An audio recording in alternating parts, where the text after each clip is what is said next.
Assalamualaikum warahmatullahi wabarakatuh. Perkenalkan, saya Ella Thalia dengan NIM 21210203024. Di sini saya akan menjelaskan tentang konsep iman dalam kalam, yaitu yang pertama, pengertian iman.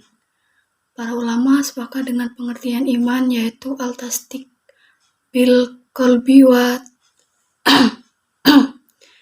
takril bilisan dan wal af'al bin jawari. Akan tetapi, dalam perkembangannya menghadapi persoalan kehidupan manusia yang semakin rumit, para ulama mutakallim berbeda pendapat mengenai konsep iman. Konsep iman yang pertama yaitu iman adalah tasdik dalam hati dan akan wujud Allah dan beberapa nabi dan rasul-rasulnya. Yang kedua yaitu iman adalah tasdik di dalam hati dan diikrarkan dengan lidah. Yang ketiga, iman adalah tasdik di dalam hati, ikrar dengan lisan dan dibuktikan dengan perbuatannya. Adapun konsep-konsep iman dalam hadis. Berdasarkan hadis Nabi Muhammad SAW, bahwasanya iman ialah percaya kepada 6 perkara, yaitu yang pertama, beriman kepada Allah Subhanahu wa Ta'ala, yang kedua, beriman kepada malaikat-malaikatnya, yang ketiga, beriman kepada kitab-kitabnya, yang keempat, beriman kepada rasul-rasulnya, yang kelima, beriman kepada hari akhir, yang keenam, beriman kepada qada dan qadar. Berdasarkan hadis, iman itu mengandung 3 unsur, yakni tasdik bil al-qalb, ikrar bi al-lisan, dan amal bi al-arkan. Selanjutnya, konsep iman dalam Al-Quran. Ibnu Katsir menjelaskan dalam tafsirannya firman Allah Ta'ala dalam Al-Quran surah Al-Baqarah ayat 285 menjelaskan bahwasannya demikian pula orang-orang beriman mengucapkan atrof atau kata sambung dari Rasul. Selanjutnya, Allah Subhanahu wa Ta'ala mengabarkan tentang keberadaan semuanya. Orang-orang yang beriman mengimani bahwasannya Allah Subhanahu wa Ta'ala adalah satu dan esa, sendiri dan tidak beranak pinak, yang tidak ada ilah yang berhak disembah melainkan dirinya, yang tidak ada robnya selain dirinya.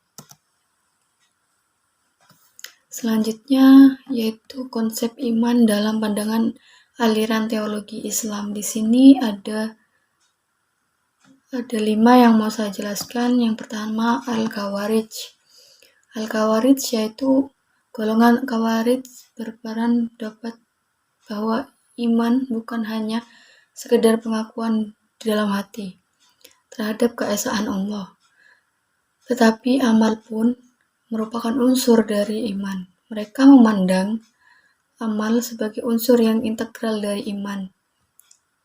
Sehingga menurut mereka, seorang yang bersalah karena dosa besar, ia bukan saja sebagai orang yang berdosa besar, tetapi juga seorang kafir sekalipun ia tetap meyakini keesaan Allah Subhanahu wa Ta'ala. Yang kedua yaitu Al-Muhakkimah. Golongan ini merupakan golongan Khawarij asli yang keluar dari kelompok Ali bin Abi Thalib.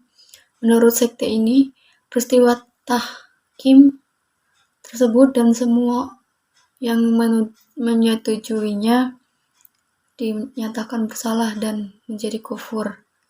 Hukum kafir ini menjadi perluas sehingga termasuk ke dalamnya tentang pelaku dosa besar seperti halnya zina dan bunuh diri. Ini mereka sebut sebagai dosa besar dan pelakunya dianggap sebagai kafir dan keluar dari agama Islam. Yang ketiga yaitu Al-Zuriqah. Dalam subsekte ini tidak lagi memakai istilah kafir, tapi akan tetapi memakai term musyrik dan politeis. Dalam Islam, politisme merupakan suatu dosa besar dan lebih besar dari kafir. Yang selanjutnya Al-Najdat.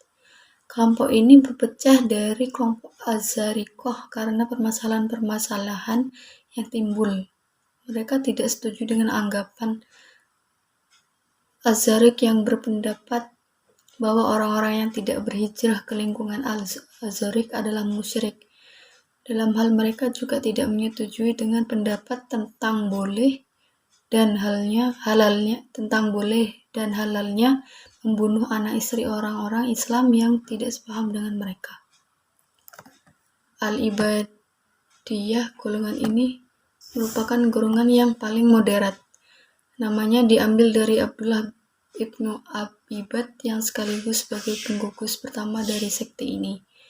Ibadiyah memiliki pandangan yang berbeda dengan kelompok lain. Bagi sekte ini, pelaku dosa besar adalah mukmin, yaitu muwahhid atau mengesahkan Tuhan, tetapi bukan mukmin. Baik, itu saja yang dapat saya sampaikan. Mungkin ada pertanyaan dari teman-teman, boleh ditanyakan di WA group atau pribadi chat dengan saya. Kurang lebihnya mohon maaf. Wassalamualaikum warahmatullahi wabarakatuh.